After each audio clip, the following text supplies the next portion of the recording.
Welcome to Ma Bharti Defense Academy. Prepare to serve with duty and sacrifice. Jai Hind. देश कैसे बनेगा?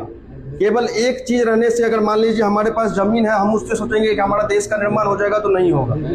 देश के पास सबसे पहले जनसंख्या का रहना जरूरी। जनसंख्या समझ गए, वहां का पॉपुलेशन रहना जरूरी। दूसरी बात, किसी भी राज्य के पास भूभाग का होना काफी जरूरी है। भूभाग समझे? जमीन।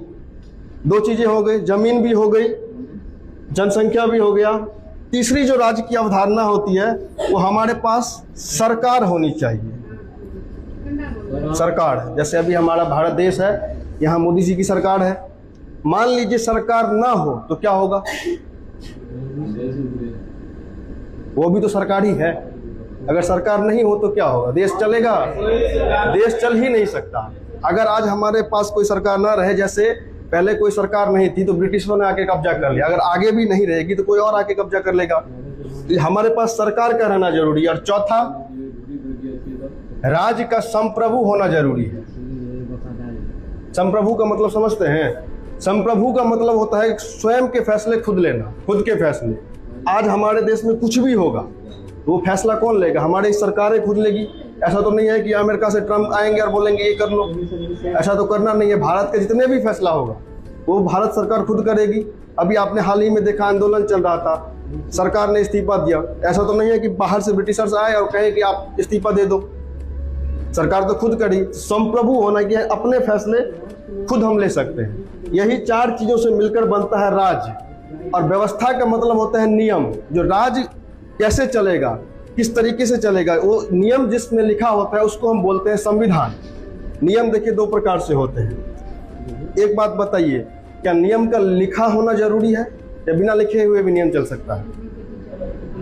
जरूरी है, पक्का जरूरी है। तो फिर इंग्लैंड में नियम लिखा हुआ नहीं है, वहाँ लिखित संविधान नहीं है, फिर वहाँ कैसे चलता है देश? देखिए, जैसे मान लीजिए आप लोग अपने घर में रहते हैं, आपके घर का भी कोई नियम होगा कि आपको रात में 8 बजे खाना मिल जाएगा, शाम 7 बजे आपको घर आना। लेकिन ये नियम क्या आपके घर में कहीं लिखा है? ये परंपरागत तरीके से चलती आती है। वैसे ब्रिटेन में यही है, वहाँ नियम लिखा हुआ नहीं है। हमारे देश में संविधान लिखा हुआ है। और यही जो संविधान लिखा हुआ है, इसी संविधान को हम जिसमें अध्ययन करते हैं उसी को हम बोलते हैं राज्य व्यवस्था, यानी राज्य को चलाने वाली पूरी व्यवस्था जिसको हम कहते हैं राज्य व्यवस्था। इसमें मुख्यतः हम संविधान का अध्ययन करते हैं। संविधान का अध्ययन करना क्यों जरूरी है? आप समझिए, आप जिस देश में रहते हैं, यहाँ की सरकारें ने आपको कुछ अधिकार दिए। जैसे आपका जन्म हुआ इस पृथ्वी पर, तो भगवान ने आपको कुछ अधिकार दिए।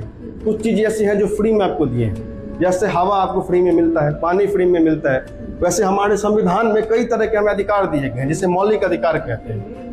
उस सब चीज़ों का अध्ययन हम इसमें करेंगे। हमारा देश कैसे चलता है, हमारे यहाँ प्रधानमंत्री कैसे काम करते हैं, राष्ट्रपति कैसे काम करते हैं, उन सब चीज़ों का जिसमें अध्ययन लिखा हुआ है उसको हम बोलते हैं संविधान।